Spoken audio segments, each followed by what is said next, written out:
Kisah memperlihatkan di sebuah penambangan terlihat kesibukan yang sangat luar biasa dari para pekerja. Tiba seorang mandor yang melihat salah satu alat sensor deteksi metana mati hingga dia memanggil salah satu dari para pekerjanya. You want to tell me why your methane sensors are off? Terlihat tidak jauh dari terowongan yang masih di sekitar lokasi, sebuah truk yang melaju dan tiba-tiba sontak saja membuat sebuah getaran yang sangat hebat hingga terasa sampai ratusan meter di sekitarnya. Di tengah kepanikan, terlihat salah satu pekerja yang melemparkan alat kerjanya hingga membuat satu percikan dan kejadiannya sangat ceroboh dan berlangsung sangat cepat hingga beberapa orang terluka dan menutup satu-satunya akses untuk keluar masuk pada terowongan. Dan inilah alur film catatan si Boy. Dan inilah alur film The Ice Road. Scene memperlihatkan seorang supir truk yang baru saja kembali untuk mengantarkan suatu barang. Sang supir bernama Mike McCann hingga dia melihat para supir yang tengah mempermainkan seorang pria yang mengidap sebuah penyakit yang disebut dengan afasia. Afasia adalah gangguan bahasa yang bisa mempengaruhi kemampuan seseorang untuk bisa berkomunikasi dengan orang lain. Dan dia adalah Gurty, adik dari Mike. Sontak kejadian tadi didengar oleh sang bos, dan seperti biasanya, seperti yang sudah-sudah, Mike dan Gurty harus angkat kaki dari tempat tersebut, alias dipecat. Let someone else rotate them. We're fired. Sang kakak yang sudah banyak mengalami kejadian serupa di tempat kerjanya yang lain, pada akhirnya membawa Gurty ke seorang dokter spesialis. Barangkali bisa menyembuhkan atau minimal bisa lebih baik dari kondisinya saat ini. Scene lalu beralih kepada seorang pria yang tengah berbicara dengan seseorang di telepon. Yah, dia adalah salah satu big boss pada perusahaan tambang itu hingga dia meminta kepada koleganya untuk bisa mengantarkan alat-alat berat untuk bisa menyelamatkan orang-orang yang terjebak di tambang. Singkat cerita, seseorang yang telah dihubungi oleh sang big boss coba datang ke sebuah perusahaan jasa angkutan yang kredibel untuk bisa membawa kepala sumur gas sepanjang 18 kaki, pipa 300 kaki, dan diharapkan bisa sampai sebelum 30 jam. 18-foot gas well had 300 feet of pipe delivered up there in under 30 hours. Well, my drivers are on their way to Hawaii. Mengingat para pekerjanya yang sudah pergi berlibur, Jim harus bergegas mencari penggantinya. Kembali kepada Mike, setelah 2,5 jam dia pergi, akan tetapi sang adik belum juga diambil suatu tindakan apapun. Bahkan parahnya, sang adik hanya diberikan obat penenang oleh sang dokter. Saat mereka sedang mengisi bensin, tampak Gurty yang menginginkan untuk membeli truk yang ada pada sebuah brosur. Hingga sebuah pesan masuk ke HP-nya Mike. Pada akhirnya, mereka pun pergi ke tempat yang telah membuat pengumuman loker. Sementara itu, nampak Jim sedang menjemput seorang supir handal kenalannya di sebuah tempat yang khusus.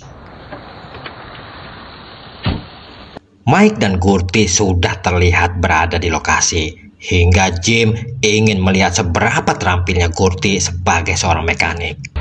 Sweet Jesus. Send everybody else home. Scene lalu memperlihatkan di Katka hingga didapat sebuah informasi bahwa yang masih selamat di dalam terowongan berjumlah 26 orang. 26. Dan pada akhirnya misi pengiriman pun dibagi menjadi 3 truk dengan masing-masing truk membawa alat yang sama untuk mencegah hal-hal yang tidak diinginkan dan selembar kontrak untuk tugas mereka. Contracts. One for you. Hingga mereka kedatangan seseorang dari perusahaan grup asuransi internasional Katka, tujuannya untuk memberikan tanggungan apabila terjadi sesuatu di perjalanan dan itu bisa diketahui oleh sang petugas dari perusahaan. Dan pengiriman pun dimulai.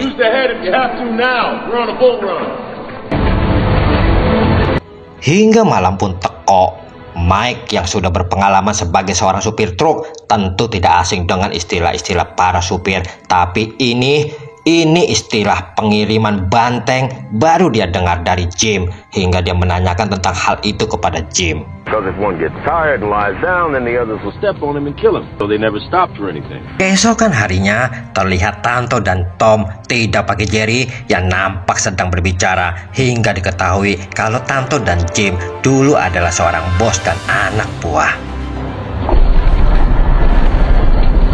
My God, tampak mereka seperti melintas di sebuah kaca. Ya, lebih tepatnya di atas danau yang membeku. What the hell was that? Over. Sounds like my head gas. Dan tidak berapa lama, truk yang dikendarai oleh Jim terlihat berhenti.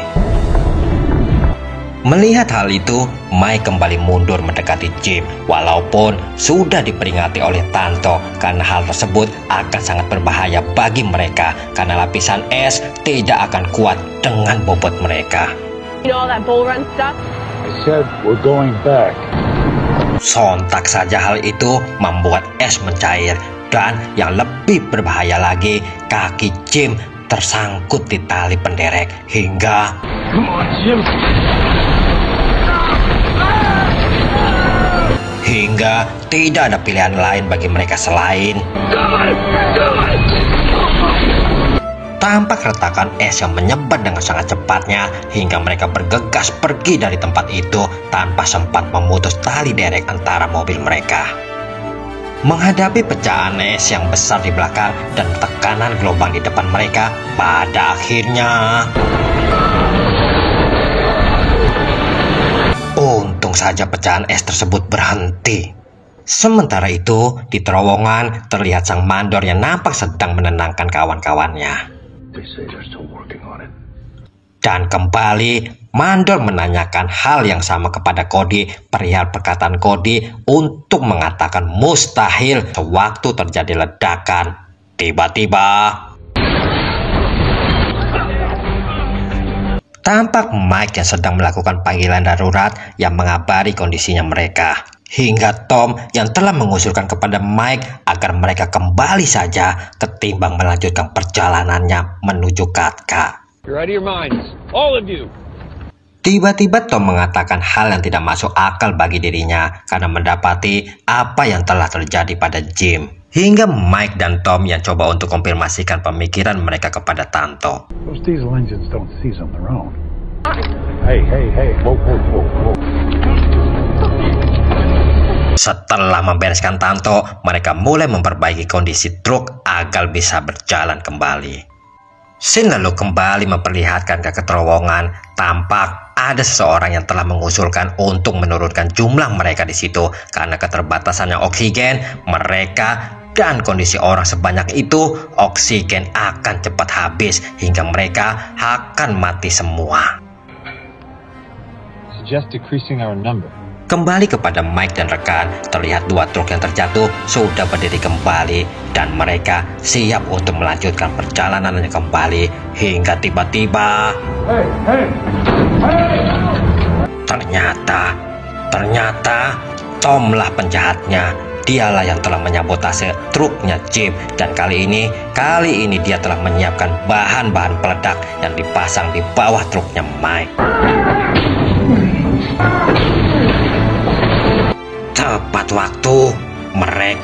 Tepat waktu keluar dari dalam truk, akan tetapi ledakan tersebut membuat truk mereka terperosok. Hingga kembali mereka harus berjuang untuk membebaskan truk mereka. Hingga di tengah-tengah usaha, Mike tampak sangat kesal karena perintahnya sulit untuk dipahami serta dijalankan oleh Gurty. Dan untuk kesekian kalinya dia mencoba dan akhirnya truk tersebut bergerak. Akan tetapi Mike yang mendapati Gurty tidak ada bergegas menarik tambang untuk menolong dirinya. Untung saja Gurty masih selamat. Dan kali ini persoalannya bukan lagi tentang uang, akan tetapi sudah menjadi pribadi hingga Mike mengejar Tom yang hampir saja membunuh mereka. Tampak Tom yang bertemu dengan sang manajer Katka dan ia memerintahkan agar menyelesaikan truk beserta Tanto di sebuah tebing. Kita kembali ke terowongan. Pada akhirnya terungkaplah fakta bahwa mesin sensor memang sengaja dimatikan dan itu atas perintah sang manajer dengan iming-iming $100 per orang tiap bulannya bagi mereka yang ikut perintah. Sebuah harga yang sangat murah sekali dibandingkan dengan nyawa orang lain. Tampak Tom yang sudah sampai di tempat yang diinginkan oleh sang manajer untuk menjatuhkan truk tersebut. Akan tetapi hingga kejar-kejaran pun terjadi hingga mereka mengetahui bahwa Mike dan sang adik masih hidup. Terjadi pergulatan antara mereka dan tampak Kurti yang terjatuh dari atas truk. Dan kembali perkelahian pun dilanjutkan di atas Hes hingga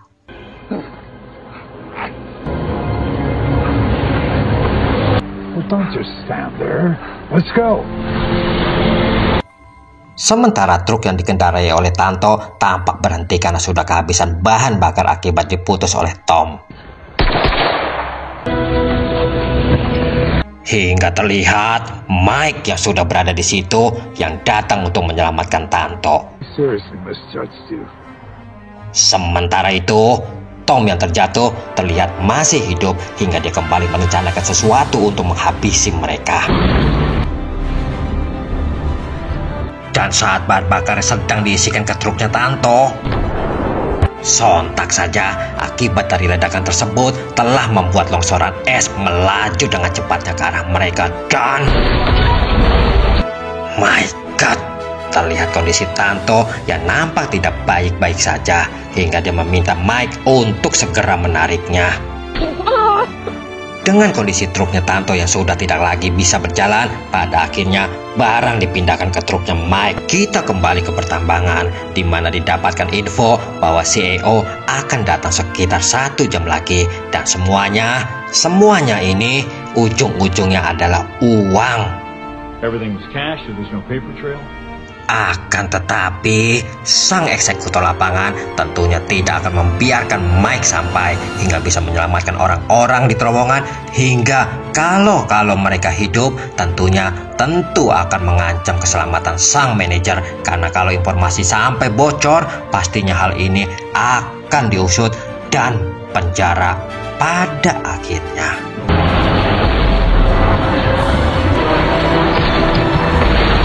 Hingga kembali Mike yang harus berjibaku dengan Tom.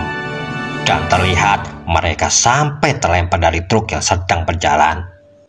Sementara Gurti harus menghadapi sebuah jembatan yang menghadang dengan tulisan yang sangat besar di depannya. Sementara bobot yang mereka bawa melebihi dari tulisan tersebut. Hingga Tanto mengambil alih kemudinya. Dengan bobot yang sangat berat ditambah dengan salju di jalanannya membuat ban slip hingga tidak bisa berjalan.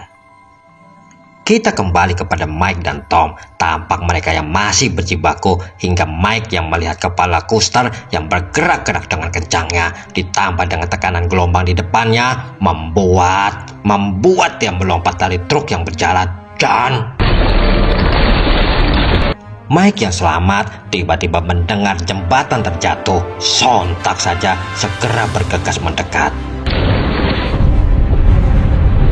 Tapi untung saja truk selamat. Akan tetapi karena licin, mobil tergelincir ke belakang hingga Gurti harus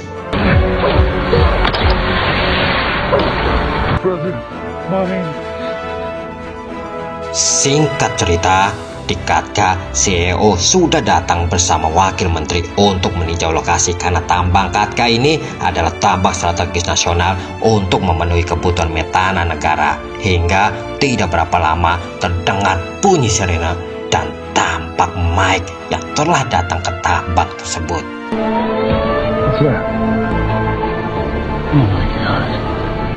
Dengan cepat mereka memasang kepala sumur yang telah dibawa oleh Mike dan dengan waktu yang sudah lewat, mereka berharap-harap dengan cemas hingga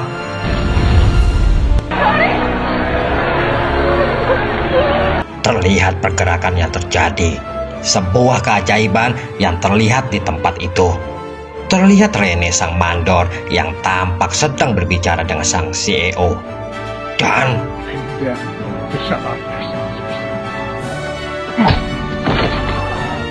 3 bulan setelah kejadian, terlihat Tanto yang sedang bekerja di perusahaan truk Jim Golden Road hingga dia mendengar suara klakson dan pintu yang ketika terbuka, Mike dengan truk barunya. Thank you, Mike. Dan film pun berakhir. Pesan yang bisa kita ambil, hati-hatilah dengan orang yang terlalu ambisius karena dia bisa saja mengorbankan dirimu untuk ambisinya. Hingga saya harus ucapkan, Jamik.